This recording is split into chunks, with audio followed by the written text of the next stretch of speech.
Well, you're on No Limit. You dropped Mhm. your first album on No Limit, but you're showing up on everyone else's. 'Cause, Right, you know, right. Master P, Yeah, he's I was, when I the was a album hot comes topic, out, man. I everyone was a jumps hot on. topic. Dag nabbit, shit. Yeah. Okay. And then Ghetto Fabulous comes out. Mm-hmm. And that goes platinum. Right. And Ghetto Fabulous, that definitely was my worst effort. Because I'll just say that. I mean, it was a good album. I said it was my worst effort because I had to rush it. You know, P had a pace, man. P had a fucking pace. He was like a fucking Ford dealership. He was producing them motherfucking cars. He was putting them bitches out. You heard me? For real. For real.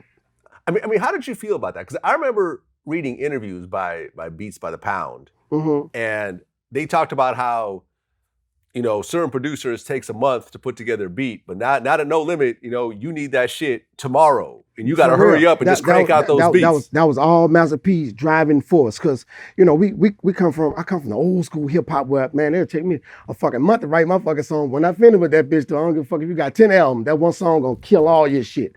You heard me? And KLC went through that too. My DJ KLC and the Beats by the Pound. He mixing that shit and trying to, you know what I'm saying, tweak that bitch and get it perfect. I remember P coming in the studio saying, come on, KL, man, you taking all long with that shit, man. Hurry up, cut that fucking bass up, cut my vocals up so that people hear me, put that shit out, man. Motherfuckers ain't got nothing but one speaker in their car anyway. So, you know, he had a different mindset, man. He had a different mindset, you know, and that kind of helped us. That helped us a lot. You know, and Master P is one of the few people, every time he fucking told me something, it came to fruition. If he told me something, next time I see him, I'm gonna be like, man, you told me, bro. You fucking told me, bro. So, you know, I definitely look up to him, man. Definitely look up to him. Oh yeah, I mean, Master P is really one of the great business minds of For hip real. hop. All the way from, I mean, the deal that he signed, where he got to keep like 85 or 90% of his money, got to keep his publishing, got to keep his masters, to the amount of product he put out, to how he switched up. He's truly one of our leaders, man. I'm talking about from the whole spectrum, from the streets all the way to, like you said, to the businessman and the father and the husband, and you know what I'm saying, man. He on his shit, man. He on his shit. You know what I'm saying? I truly learned a lot from him. Absolutely. And I was able to speak my mind when we had differences. I never did it in front of the whole crowd to try to, you know what I'm saying? But if I had a difference, I always pull them to the side and say, nah, P, I don't feel like that, man. And we always, you know, that's kind of relationship we had. And that shit was cool. Well, you dropped Ghetto Fabulous on No Limit in '98. Right. And then by 2000, you left No Limit. 2000, yeah, right before. I did not leave No Limit. Let's set the fucking record straight. No Limit left me, man.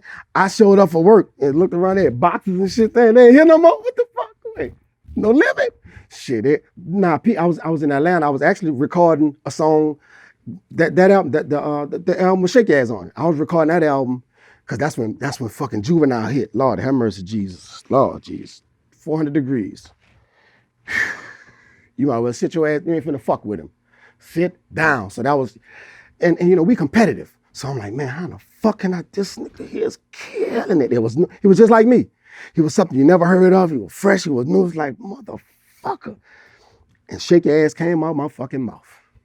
That bitch guy said, I got him, P. I got something for his ass. I got something for that back that ass up. Now I got him.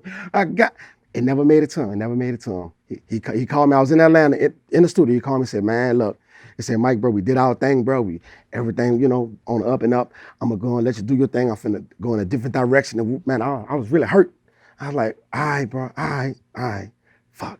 And then after that, the biggest album that I could have ever made, I was by myself, single. I wasn't in the crowd. And because, like, you know, that was a big crowd to try to shine out, even though I still shine through like a motherfucker in the crowd.